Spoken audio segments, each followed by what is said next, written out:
अस्सलाम वालेकुम। हमारे 500 सब्सक्राइबर की फैमिली पूरी हो चुकी है। उसी खुशी में आज हम बना रहे हैं वनीला स्पंज केक, वो भी ओवन के बगैर। केक को बनाने के लिए हमें जो चीज़ें चाहिए, 1 प्याली आटा, 1 teaspoon baking powder, half tea spoon baking soda, 1 प्याली चीनी पाउडर, हाफ प्याली घी, अशरफी मुरब्बा 10 से 12 दाने, 2 अंडे, वनीला फ्लेवर 2 से 3 कतरे। बनाना शुरू करते हैं। सबसे पहले हम डालेंगे आटा, इसके अंदर बेकिंग सोडा और बेकिंग पाउडर मिक्स करेंगे। बेकिंग पाउडर बेकिंग सोडा इसमें अच्छे से मिक्स कर लेंगे। और अब हम बनाते हैं दूसरी चीज़ें। अब हम इन चीज़ों को ब्लेंड करने लगे हैं। सबसे पहले डालेंगे चीनी पाउडर, घी,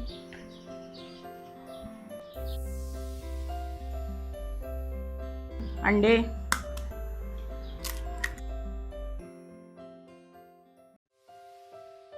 अब हम इनको अच्छे से बीट कर लेंगे। अगर आपके पास बीटर है, बीटर से कर सकते हैं, एग बीटर से भी कर सकते हैं।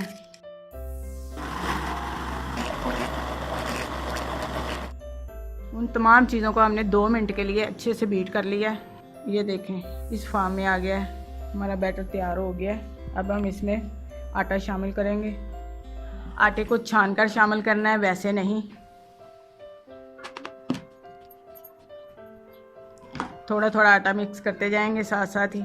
इस तरह ये अच्छे से मिक्स हो जाएगा, इसमें कोई भी स्टोन नहीं आएगा। ये केक बाज़ार से बहुत ज़्यादा कम रेट पर बन जाता है। बच्चे इसको बहुत ज़्यादा लाइक करते हैं। हमारे बच्चे तो तकरीबन रोज़ खाते हैं। जिनका रोज़ा नहीं होता वो दिन में 2-3 दफ़ा ये केक खा लेते हैं। हम तो रोज़ाना बनाते हैं। ये आप भी बनाएं, ये बहुत हेल्थी फूड है। इसमें आटा शामिल है, अंडे हैं, बच्चों के लिए जो सारी चीज़ें ज़रूरी हैं वो इसमें शामिल हैं। आप बच्चों के लिए ये ज़रूर बनाएं, चाय और दूध के साथ, तो ये बहुत ही मज़ा करता है।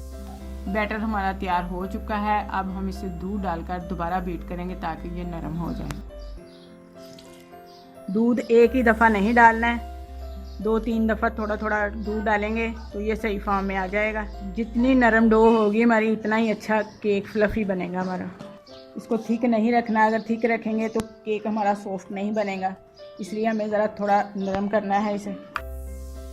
हमारा बैटर अच्छे से तैयार हो गया है। ये देखें, एक तार बन गई है उसकी। अब इसमें डालेंगे वनीला फ्लेवर, 2 से 3 कतरे बस। केक को कलर करने के लिए हम इसमें थोड़ा सा फूड कलर डालेंगे, येलो।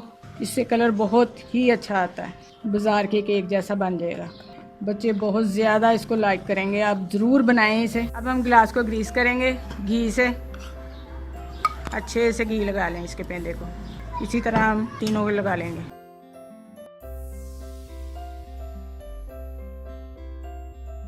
अब इन्हें आटे से डस्टिंग कर लेंगे। बटर पेपर लगाने की ज़रूरत नहीं पड़ेगी। जब केक तैयार हो जाएगा, 1-2 दफ़ा हिलाने से केक खुद ब खुद बाहर निकल आएगा। गिलासों को हमने डस्टिंग कर लिया है अच्छे से। अब इसमें बैटर डालेंगे। उससे पहले हम अशरफी दाना डाल देंगे बीच में, और इसके अंदर थोड़ा सा आटा मिक्स करेंगे ताकि ये पेंदे से चिपके नहीं। इसको अच्छे से अब मिक्स कर देंगे।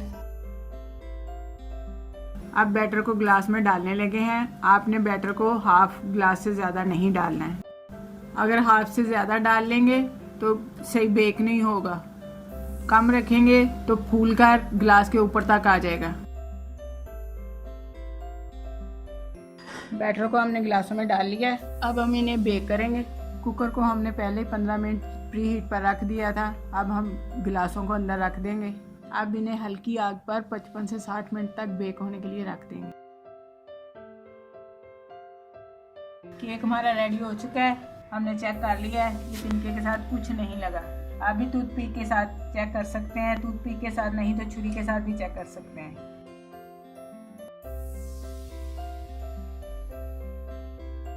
अब गिलास से केक निकालेंगे। इसको 1-2 दफ़ा ज़ोर से हीट करें, ये खुद ब खुद बाहर निकल आएगा।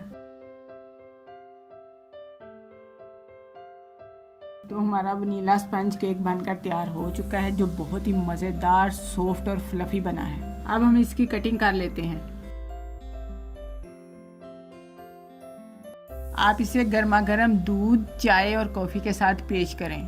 अगर आपको हमारे वनीला केक की रेसिपी अच्छी लगी है तो हमें कमेंट्स करके ज़रूर बताएं और जो हमारे चैनल पर नए हैं हमें सब्सक्राइब ज़रूर करें। अल्लाह हाफिज़।